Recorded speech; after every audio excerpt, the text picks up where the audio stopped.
News ಸಂಗಮಕ್ಕೆ ಸ್ವಾಗತ. ಮೊದಲಿಗೆ headlines. Napoklu ಸಮೀಪದ ಹೊದ್ದೂರು ಗ್ರಾಮ ಪಂಚಾಯಿತಿಯ ಹೊದವಾಡ ಗ್ರಾಮದಲ್ಲಿ ದನದ ಕೊಟ್ಟಿಗೆ ಕುಸಿದು ಬಿದ್ದು ಹಾನಿಯಾದ ಘಟನೆ ಸಂಭವಿಸಿದೆ. ಕೆಆರ್ಪೇಟೆ ಪಟ್ಟಣದಲ್ಲಿ ಪತ್ರ ಬರಹಗಾರರ ಸಂಘದ ಸಮಾಲೋಚನಾ ಸಭೆ ನಡೆಯಿತು. ಶ್ರೀರಂಗಪಟ್ಟಣ ತಾಲೂಕಿನ ಅರಕೆರೆ ಸರ್ಕಾರಿ ಪದವಿ ಪೂರ್ವ ಕಾಲೇಜು ಆವರಣದಲ್ಲಿ ವಿಶ್ವ ಹಿರಿಯ ನಾಗರಿಕರ ಜಾಗೃತಿ ಕಾರ್ಯಕ್ರಮ ಹಮ್ಮಿಕೊಳ್ಳಲಾಗಿತ್ತು.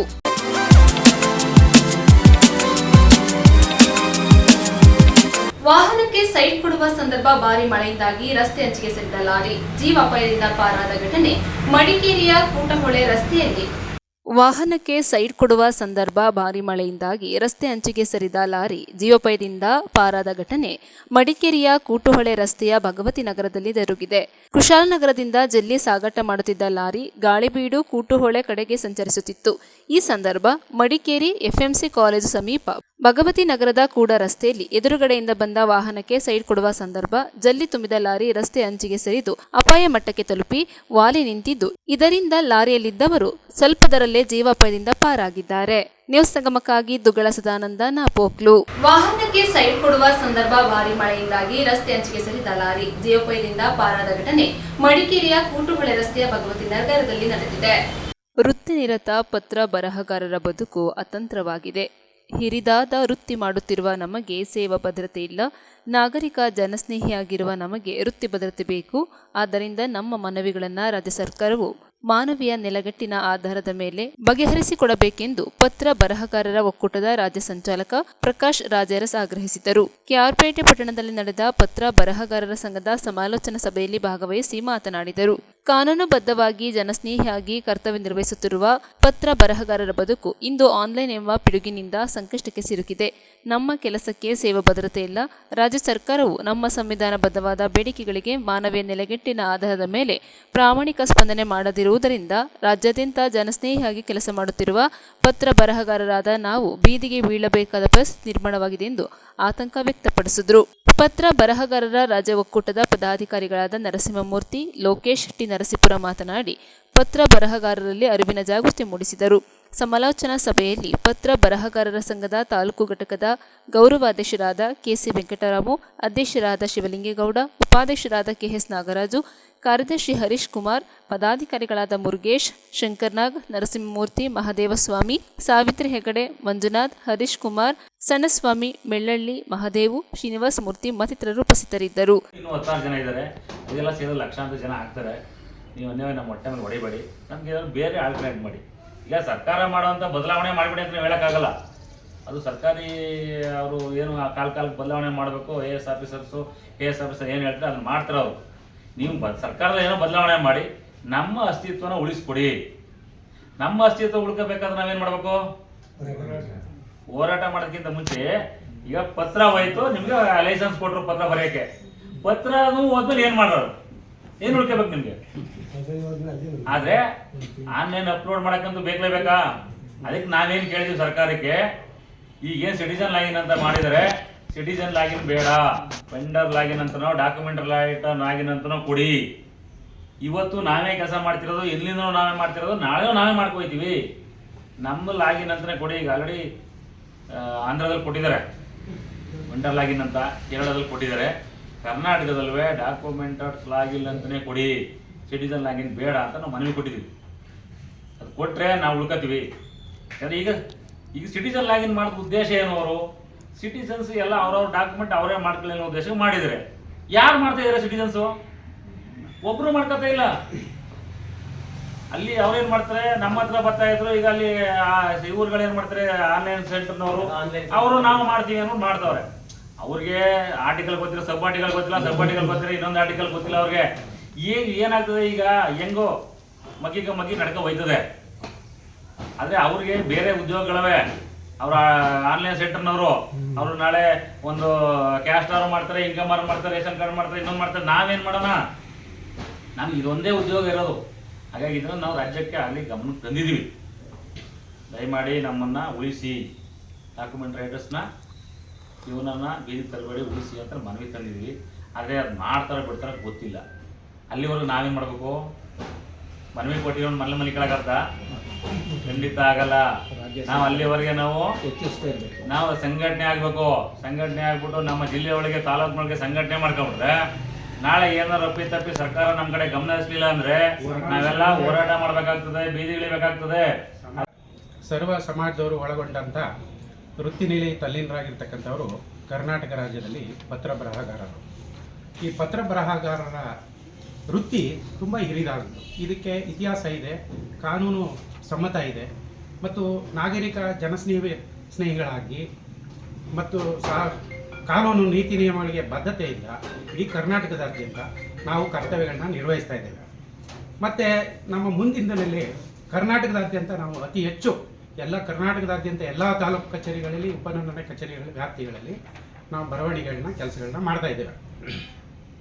ನಮ್ಮ ಸಂರಕ್ಷಣಾ ನೆರವು ಮತ್ತು ನಮ್ಮ ಭದ್ರತೆ, ನಮ್ಮ ವೃತ್ತಿ ಕೆಲವು ಸಂದರ್ಭ ಅಭದ್ರತೆಯಿಂದ ಕೂಡಿದೆ.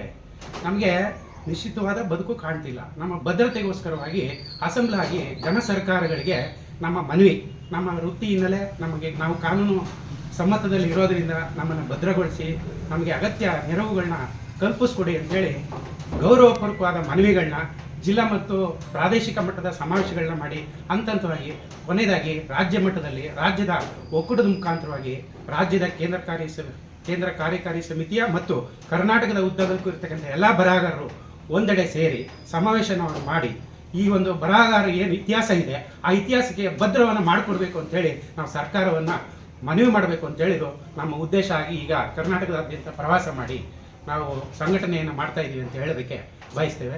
ಎಲ್ಲರಿಗೂ ನಮಸ್ಕಾರಗಳು, ಧನ್ಯವಾದ. ನಿಮ್ಮ ಹೆಸರು? ಲೋಕೇಶ್ ಡಿ ನರಸೀಪುರ, ಪತ್ರ ಬರಹಗಾರರ ಪ್ರಗತಿಪರ ವೇದಿಕೆಯ ಕಾರ್ಯಾಧ್ಯಕ್ಷನಾಗಿ ಈಗಾಗಲೇ ಸೇವೆಯನ್ನು ಸಲ್ಲಿಸ್ತಾ ಇದ್ದೀನಿ.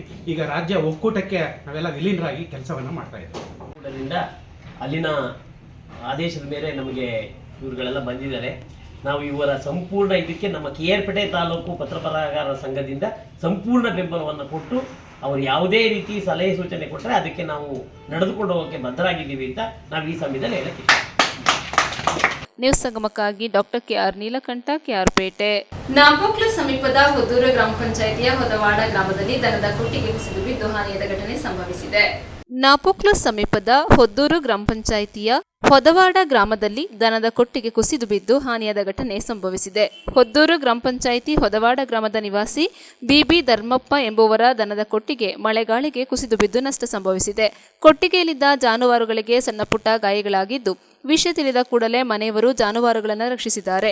ಘಟನಾ ಸ್ಥಳಕ್ಕೆ ಹೊದ್ದೂರು ಗ್ರಾಮ ಪಂಚಾಯಿತಿ ಕಾರ್ಯದರ್ಶಿ ಚಂದ್ರಶೇಖರ್ ಹಾಗೂ ಸಿಬ್ಬಂದಿ ಭೇಟಿ ನೀಡಿ ಪರಿಶೀಲನೆ ನಡೆಸಿ ಕ್ರಮ ಕೈಗೊಂಡಿದ್ದಾರೆ.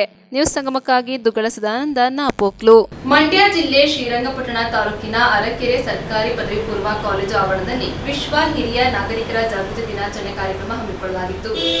ಮಂಡ್ಯ ಜಿಲ್ಲೆ ಶ್ರೀರಂಗಪಟ್ಟಣ ತಾಲೂಕು ಅರಕೆರೆ ಸರ್ಕಾರಿ ಪದವಿ ಪೂರ್ವ ಕಾಲೇಜು ಆವರಣದಲ್ಲಿ ಮಂಡ್ಯ ಜಿಲ್ಲಾ ಕಾನೂನು ಸೇವೆಗಳ ಪ್ರಾಧಿಕಾರ, ವಕೀಲರ ಸಂಘ, ಶ್ರೀರಂಗಪಟ್ಟಣ, ಮಹಿಳಾ ಮತ್ತು ಮಕ್ಕಳ ಅಭಿವೃದ್ಧಿ ಇಲಾಖೆ, ವಿಕಲಚೇತನರ ಹಾಗೂ ಹಿರಿಯರ ನಾಗರಿಕರ ಸಬಲೀಕರಣ ಇಲಾಖೆ, ಕಸ್ತೂರಬಾ ಗಾಂಧಿ ವೃದ್ಧಾಶ್ರಮ ಇವರ ಸಂಯುಕ್ತ ಆಶ್ರಯದಲ್ಲಿ ವಿಶ್ವ ಹಿರಿಯ ನಾಗರಿಕರ ಜಾಗೃತಿ ದಿನಾಚರಣೆ ಕಾರ್ಯಕ್ರಮವನ್ನು ಮಂಡ್ಯ ಜಿಲ್ಲಾ ಕಾನೂನು ಸೇವೆಗಳ ಪ್ರಾಧಿಕಾರದ ಸದಸ್ಯ ಕಾರ್ಯದರ್ಶಿ ಹಾಗೂ ಹಿರಿಯ ಸಿವಿಲ್ ನ್ಯಾಯಾಧೀಶರಾದ ಶ್ರೀ ಆನಂದ್ ಎಂರವರು ಸಸಿಗೆ ನೀರೆರೆಯುವ ಮೂಲಕ ಉದ್ಘಾಟಿಸಿದರು. ನಂತರ ಮಾತನಾಡಿ, ತಂದೆ ತಾಯಿ ದೇವರಿದ್ದಂತೆ. ಯಾವುದೇ ಒಬ್ಬ ವ್ಯಕ್ತಿ ತಂದೆ ತಾಯಿಗಳನ್ನು ದೇವರಂತೆ ಕಾಣಬೇಕು. 60 ವರ್ಷ ಮೇಲ್ಪಟ್ಟವರು ಹಿರಿಯ ನಾಗರಿಕರಾಗಿದ್ದರೂ ತನ್ನ ಸ್ವಂತ ಗಳಿಕೆಯಿಂದ ಅಥವಾ ತನ್ನ ಒಡೆತನದ ಆಸ್ತಿಯಿಂದ ತನ್ನನ್ನು ತಾನು ಘೋಷಿಸಿಕೊಳ್ಳಲು ಸಾಧ್ಯವಾಗದ ಪೋಷಕರು ಸೇರಿದಂತೆ ಹಿರಿಯ ನಾಗರಿಕರು ಈ ಕಾಯ್ದೆ ಅಡಿಯಲ್ಲಿ ಪರಿಹಾರ ಪಡೆಯಲು ಅರ್ಹರಾಗಿರುತ್ತಾರೆ ಎಂದು ಮಾಹಿತಿ ನೀಡಿದರು. ನಂತರ ಮಾತನಾಡಿದ ರಾಷ್ಟ್ರೀಯ ಮಾನವ ಹಕ್ಕುಗಳ ತರಬೇತುದಾರ, ಹಿರಿಯ ವಕೀಲ ಎಂ ಗುರುಪ್ರಸಾದ್, ಹಿರಿಯ ನಾಗರಿಕರ ಪಾಲನೆ, ಪೋಷಣೆ ಮತ್ತು ಸಂರಕ್ಷಣಾ ಕಾಯ್ದೆ 2007 ಜಾರಿಗೆ ಬಂದಿದ್ದರೂ 60 ವರ್ಷ ಮೇಲ್ಪಟ್ಟ ಎಲ್ಲರೂ ಈ ಕಾಯ್ದೆಯಡಿ ಇರುವ ಸವಲತ್ತುಗಳನ್ನು ಪಡೆಯಬಹುದಾಗಿದೆ. ಹಿರಿಯ ನಾಗರಿಕರು ತಮ್ಮ ಕುಟುಂಬಗಳಲ್ಲಿ ಮಕ್ಕಳಿಗೆ ಭಾಗಂಶ, ದಾನಪತ್ರ, ವಿಲ್ ಇತರೆ ದಾಖಲೆಗಳನ್ನು ಮಕ್ಕಳಿಗೆ ವರ್ಗಾವಣೆ ಮಾಡಿ ಅಂತಹ ಮಕ್ಕಳು ನಿಮ್ಮನ್ನು ಮನೆಯಿಂದ ಹೊರಗೆ ಕಳುಹಿಸಿದರೆ ನಿಮ್ಮನ್ನು ಪೋಷಣೆ, ಆಹಾರ, ರಕ್ಷಣೆ ನೀಡದೆ ಅವಮಾನವೀಯವಾಗಿ ನಡೆದುಕೊಂಡಾಗ ತಮ್ಮ ವ್ಯಾಪ್ತಿಗೆ ಬರುವ ಉಪವಿಭಾಗಾಧಿಕಾರಿಗಳನ್ನು ಭೇಟಿ ಮಾಡಿ ತಿಳಿಸಿದರೆ ಅಂತಹ ದಾಖಲೆಗಳನ್ನು ರದ್ದು ಮಾಡುವ ಅಧಿಕಾರ ಅಧಿಕಾರಿಗಳಿಗಿದ್ದರೂ ಪುನಃ ಸಂಬಂಧಪಟ್ಟ ಆಸ್ತಿ ನಿಮ್ಮ ಹೆಸರಿಗೆ ಬರುತ್ತದೆ ಎಂದರು. ಇದೇ ಸಂದರ್ಭದಲ್ಲಿ ಮಹಿಳಾ ಮತ್ತು ಮಕ್ಕಳ ಕಲ್ಯಾಣ ಇಲಾಖೆ ವತಿಯಿಂದ ಹಿರಿಯ ಶ್ರವಣ ಸಮಸ್ಯೆ ಇರುವ ಹಿರಿಯ ನಾಗರಿಕರಿಗೆ ಉಚಿತವಾಗಿ ಯಂತ್ರೋಪಕರಣ ವಿತರಿಸಲಾಯಿತು. ಇದೇ ಸಂದರ್ಭದಲ್ಲಿ ಮಹಿಳಾ ಮತ್ತು ಮಕ್ಕಳ ಕಲ್ಯಾಣ ಇಲಾಖೆಯ ಕಲ್ಯಾಣಾಧಿಕಾರಿ ಎಸ್ ಕೋಮಲ್, ಕಾರ್ಯದರ್ಶಿ A M Nataraju, association of alliance ಕ್ಲಬ್ನ ವಲಯ ಅಧ್ಯಕ್ಷರಾದ ಎಆರ್ ಅನಿಲ್ ಬಾಬು ಸೇರಿದಂತೆ ಅನೇಕ ಗಣ್ಯರು, ಸುಮಾರು 300ಕ್ಕೂ ಹೆಚ್ಚು ಹಿರಿಯ ನಾಗರಿಕರು ಹಾಜರಿದ್ದು ಕಾರ್ಯಕ್ರಮ ಯಶಸ್ವಿಗೊಂಡಿತು. ಕಾಯ್ದೆಗಿದೆ. ಅದರಿಂದ ಈಗಾಗಲೇ ರಾಜಮೂರ್ತಿ ಹೇಳಿದ್ರು, ಆಸ್ತಿ ಮಾಡಿದಾಗ ಭಾಗಗಳು ಕೊಡಬೇಡಿ ಅಂತ. ನನ್ನ ಪ್ರಕಾರ ಆಸ್ತಿ ನೀವಿರೋ ಗಂಟ ಭಾಗನೇ ಮಾಡಬೇಡಿ, ನೀವು ಬದುಕಿರೋ ಗಂಟ ಭಾಗನೇ ಮಾಡಬೇಡಿ. ನಿಮ್ಗೆ ಒಳ್ಳೆ ಬೆಲೆ ಇರುತ್ತೆ, ಚೆನ್ನಾಗಿ ನೋಡ್ಕೊತಾರೆ. ಅಟ್ಲೀಸ್ಟ್ ಆಸ್ತಿ ಇದೆಯಪ್ಪ ನಾವು ನೋಡ್ಕೋಬೇಕು ಅನ್ನೋಂಥ ಕಾಳಜಿ ಅದು ಬರುತ್ತೆ, ಜವಾಬ್ದಾರಿ ಬರುತ್ತೆ. ಯಾವುದೇ ಒತ್ತಡಕ್ಕೂ ಮಣಿಬೇಡ್ರಿ, ನಿಮ್ಮ ಆಸ್ತಿ ನೀವಿರೋ ಗಂಟ ಉಳಿಸ್ಕೊಳ್ಳಿ. ಆಮೇಲೆ ಹೋದ್ಮೇಲೆ ಯಾರು ಬೇಕಾದ್ರೂ ಭಾಗ ಮಾಡ್ಕೊಳ್ಳಿ ಬೇಡಿ. ಇಲ್ಲಾಂದ್ರೆ ನಿಮ್ಗೆ ಯಾರಿಗೆ ಇಷ್ಟಿಷ್ಟೇ ಬೇಕಪ್ಪ ಅನ್ನೋಂಥ ಒಂದು ಇಚ್ಛೆ ಇದ್ರೆ, ಈ ಚಿಕ್ಕ ಮಗಳ ಮೇಲೆ ಪ್ರೀತಿ ಇದ್ರೆ, ಚಿಕ್ಕ ಮಗಳ ಮೇಲೆ ಪ್ರೀತಿ ಇದ್ರೆ, ಆ ಮೂಮೆಂಟಲ್ಲಿ ಬೇಕಾದ್ರೆ ಒಂದು ಬಿಲ್ ಬರೀರಿ. ಅದೇ ಬಿಲ್ ರಿಜಿಸ್ಟರ್ ಆಗ್ಬೇಕಂತಾನೆ ಇಲ್ಲ, ಒಂದು ವೈಟ್ ಪೇಪರಲ್ಲಿ ಬಂದ್ಬಿಟ್ಟು ಸೈನ್ ಹಾಕಿ ಇಟ್ಕೊಂಡ್ರು ಕೂಡ ಆಯ್ತು. ಅಂದ್ರೆ ಅದು ನಿಮಗೆ ಪ್ರೊಟೆಕ್ಷನ್.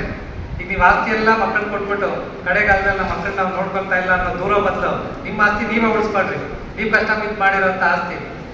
ಆಮೇಲೆ ನಿಮ್ಮ ತದನಂತರ ಅದು ಆಟೋಮೆಟಿಕ್ ನಿಮ್ಮ ಮಕ್ಕಳಿಗೆ ಹೋಗೇ ಹೋಗ್ತೈತೆ ಕಾನೂನುಬದ್ಧವಾಗಿ. ಅದರಿಂದ ಆದಷ್ಟು ಇದನ್ನ ಅವಾಯ್ಡ್ ಮಾಡಿದಾಗ ನಿಮ್ಮ ಬೆಲೆ ನಿಮಗೆ ಇರುತ್ತೆ. ನಿಮ್ಮನ್ನ ನೋಡ್ಕೊಳ್ಳೋ ಅಂಥದ್ದಕ್ಕೆ ಕಾಯ್ದೆ ಅವಶ್ಯಕತೆ ಇಲ್ಲ, ಮಕ್ಕಳು ನೋಡ್ಕೊಳ್ಳೇಬೇಕು. ನೋಡ್ಕೊಳ್ಳಿಲ್ಲ ಅಂದ್ರೆ ಆಸ್ತಿನೇ ಕೊಡಬೇಡಿ. ನಿಮ್ಮ ಆಸ್ತಿ ಆರಾಮಾಗೆ ನೀವು ಆಸ್ತಿದಲ್ಲಿ ಏನು ಆದಾಯ ಬರಬೇಕು ಅದನ್ನ ಮಾಡ್ಕೊಳ್ರಿ. ಒಂದು ಬ್ಯಾಂಕಲ್ಲಿ ಡಿಪಾಸಿಟ್ ಇಟ್ಕೊಳ್ಳಿ, ನಿಮ್ಮ ಖರ್ಚು ವೆಚ್ಚಗಳು ನೀವೇ ನೋಡ್ಕೊಳ್ರಿ. ಯಾಕೆ ತಲೆ ಕೆಡಿಸ್ಕೊಂತೀರಾ? ನೀವು ಆಸ್ತಿ ಕೊಟ್ಟಾಗ್ತಾನೆ ನೀವು ಇನ್ನೊಬ್ರು ಡಿಪೆಂಡ್ ಆಗಬೇಕು, ಮಕ್ಕಳು ನೋಡ್ಕೊಂಡಿಲ್ಲಪ್ಪ ಅಂತ. ಅದೇ ನೀವು ಮಕ್ಕಳೇ ನಿಮ್ಮನ್ನ ನೋಡ್ಕೊಳಕ್ ಮಾಡ್ಬೇಕಂದ್ರೆ ನೀವು ಒಂದು ಸ್ವಲ್ಪ ಬುದ್ಧಿವಂತರಾಗಬೇಕು. ಇದನ್ನ ಯಾಕಪ್ಪ ಹೇಳ್ತಾ ಇದ್ದೀನಿ ಅಪ್ಪ ಅಂತಂದ್ರೆ, ಎಷ್ಟೋ ಮಕ್ಕಳು ಬರೀ ಆಸ್ತಿ ಭಾಗ ಆದ್ಮೇಲೆ ನೋಡ್ಕೊಳ್ಳೋದೇ ಬಿಟ್ಬಿಡ್ತಾರೆ. ಈ ತರ ವಿಚಾರಗಳು ಜಾಸ್ತಿ ಬರ್ತಾ ಇರುವಂತ ಉದ್ದೇಶಕ್ಕೆ ಇದನ್ನ ನೊಂದ್ಕೊಂಡೇ ಹೇಳ್ತಾ ಇದ್ದೀನಿ ನಾವು. ಅದರಿಂದ ಎಲ್ಲ ಈಗಾಗಲೇ ಅವ್ರು ಹೇಳಿದ್ರು, ಯಾರು ತಂದೆ ತಾಯಿಗಳು ನೋಡ್ಕೊಂಡಿಲ್ಲ ಅವರದ್ದು ಉದ್ಧಾರ ಆಗಲ್ಲ ಅಂತ. ಅದು ಒಂದು ಪಾಠ. ಅಂದ್ರೆ ತಂದೆ ತಾಯಿನ ನಾವು ನೋಡ್ಕೊಳ್ಳುವಂಥದ್ದು ಧರ್ಮ. ಅದು ಧರ್ಮ ಉಳಿಬೇಕಪ್ಪ ಅಂತಂದ್ರೆ ಅದು ನಮ್ಮ ಕರ್ತವ್ಯ. ನಾವು ಸಣ್ಣವರಾಗಿದ್ದಾಗ ಅವ್ರು ನೋಡ್ಕೊಂಡಿರ್ತಾರೆ, ನಾವು ದೊಡ್ಡವರಾದ್ಮೇಲೆ ಅವರು ಮಕ್ಕಳ ತರ, ಹಿರಿಯ ನಾಗರಿಕರು ಮಕ್ಕಳ ತರ, ಅವ್ರ ಮಕ್ಕಳ ತರ ಜೋಪಾನ ಮಾಡೋದು, ಕಾಪಾಡೋದು ನಮ್ಮ ಕರ್ತವ್ಯ. ಆಗ ಮಾತ್ರ ಅದಕ್ಕೆ ಬೆಲೆ ಇರುತ್ತೆ, ಆಗ ಮಾತ್ರ ಒಳ್ಳೆ ಗಾಳಿ ಬೆಳೆ ಬೆಳೆದು ಇದ್ದು ಸುಭಿಕ್ಷವಾಗಿರೋದು ಸಾಧ್ಯ ಆಗುತ್ತೆ. ಇಲ್ಲ ಅಂದ್ರೆ ನೋಡಿ, ಈ ತರ ಪ್ರಕೃತಿನೇ ಅಲ್ಲವಲ್ಲ ಈ ತರದೆಲ್ಲ ನಾವು ನೋಡ್ತಾ ಇದ್ದೀವಿ. ಕಲಿಯುಗ ಅಂತಂದ್ರೆ ನೋಡಿ ಮಾಡುವಂಥದ್ದು. ಈಗ ಹಿಂದೆಲ್ಲ ಹೇಳ್ತಾ ಇದ್ರು, ಏನು ಮಾಡೋದಂದ್ರೆ ಇನ್ನೊಂದು ತೀರ್ಸ್ತಾರ. ಈಗ ಕಲಿಯುಗ ಹಂಗಿಲ್ಲ. ಇವಾಗ ಏನಂತ ಇದೆಲ್ಲನೂ ನಿಭಾಯಿಸೋದೇ ಮನುಷ್ಯನ ಲಕ್ಷಣ, ಏನು ಮಾಡೋಂಗಿಲ್ಲ. ಹಂಗಾಗಿ ಆದರೆ ನಿಮ್ಮ ಹಕ್ಕುಗಳನ್ನು ಯಾರು ಬಿಟ್ಕೊಡೋಂಗಿಲ್ಲ.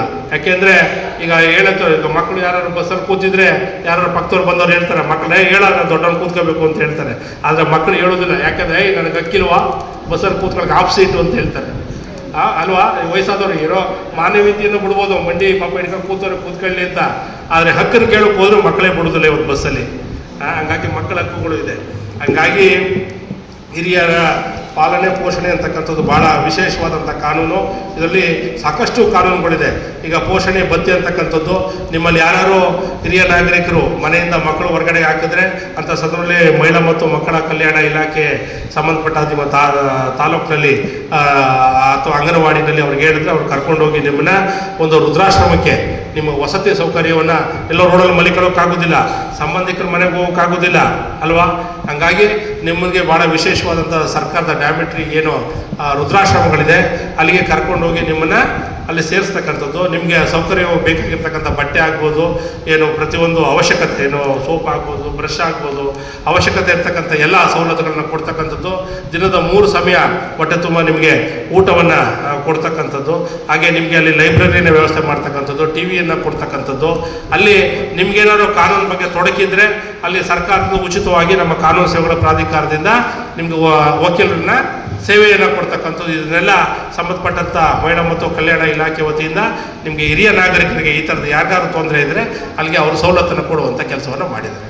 ಹಾಗೆ ಭಾಳ ಅಪರಾಧ ಅಂತಕ್ಕಂಥದ್ದು, ಯಾವುದೇ ಒಂದು ತಮ್ಮ ಪಾಲನೆ ಪೋಷಣೆ ಮಾಡದಿರ್ತಕ್ಕಂಥ ಹಿರಿಯ ನಾಗರಿಕರು ಯಾವುದೇ ವ್ಯಕ್ತಿ ಅವರನ್ನು ತ್ಯಜಿಸುವ ಉದ್ದೇಶದಿಂದ ಮನೆ ಹೊರಗಡೆ ಕಳಿಸಿದ ತಂದೆ. ನ್ಯೂಸ್ ಸಂಗಮಕ್ಕಾಗಿ ಎಂ ಗುರುಪ್ರಸಾದ್, ಮಂಡ್ಯ. ಕ್ಯಾರ್ಪೇಟೆ ತಾಲೂಕಿನ ಬೂಕನಕೆರೆ ಗ್ರಾಮದಲ್ಲಿ ನೂತನ ರಾಮ ಮಂದಿರದ ಲೋಕಾರ್ಪಣೆ ಕಾರ್ಯಕ್ರಮ ನಡೆಯಿತು.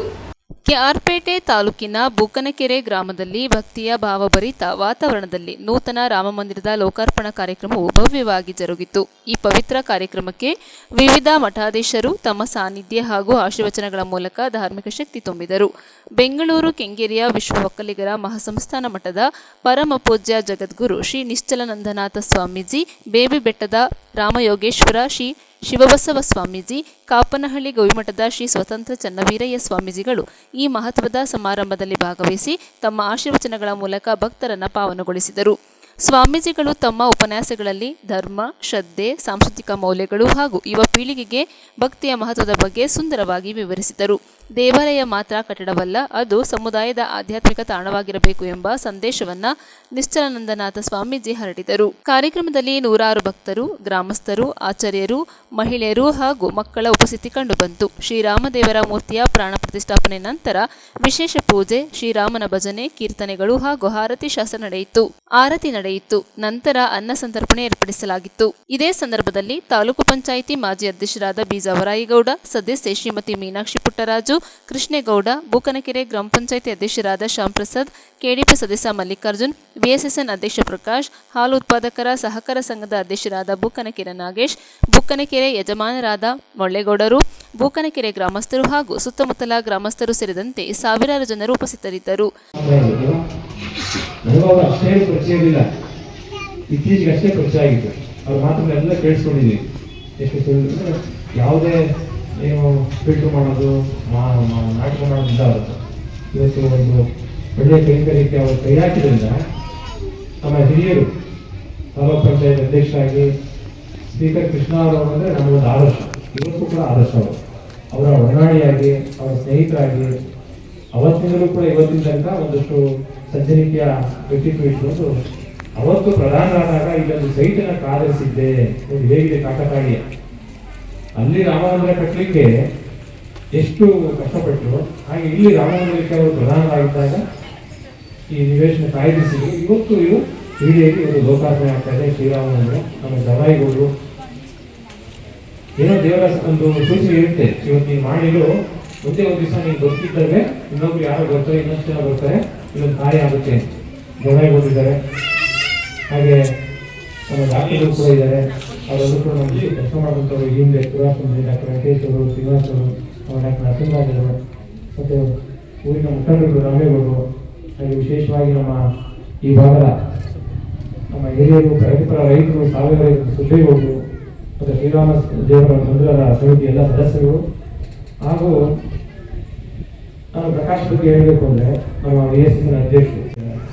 ಯಾಕೆಂದ್ರೆ ಇನ್ನೂ ರಾಜಕಾರಣಿನೂ ಆಗಿಲ್ಲ, ರಾಜಕಾರಣದ ವ್ಯವಸ್ಥೆ ಇನ್ನೂ ಅನುಕೂಲವಾಗಿ ಚುನಾವಣೆ ಹೊಂದಿದೆ.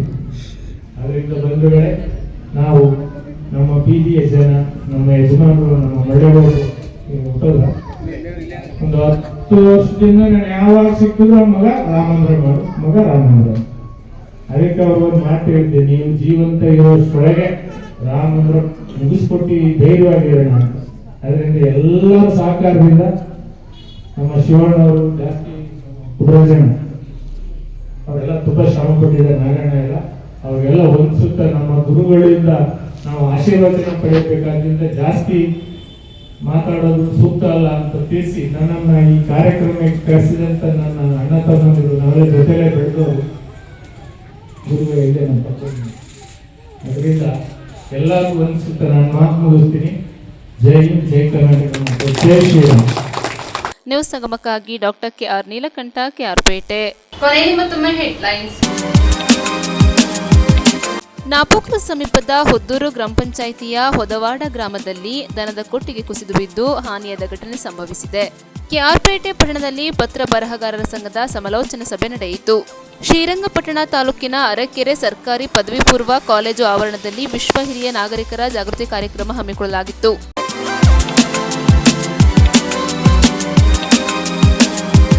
ಇಲ್ಲಿಗೆ ನ್ಯೂಸ್ ಸಂಗಮ ಮುಕ್ತಾಯವಾಯಿತು. ಸುದ್ದಿ, ಮಾಹಿತಿ, ಮನೋರಂಜನೆಗಾಗಿ ನೋಡ್ತಾ ಇರಿ ಸಂಗಮ ಟಿವಿ. ವಂದನೆಗಳೊಂದಿಗೆ ಸುಪ್ರೀತಾ ಎಲ್ಎನ್.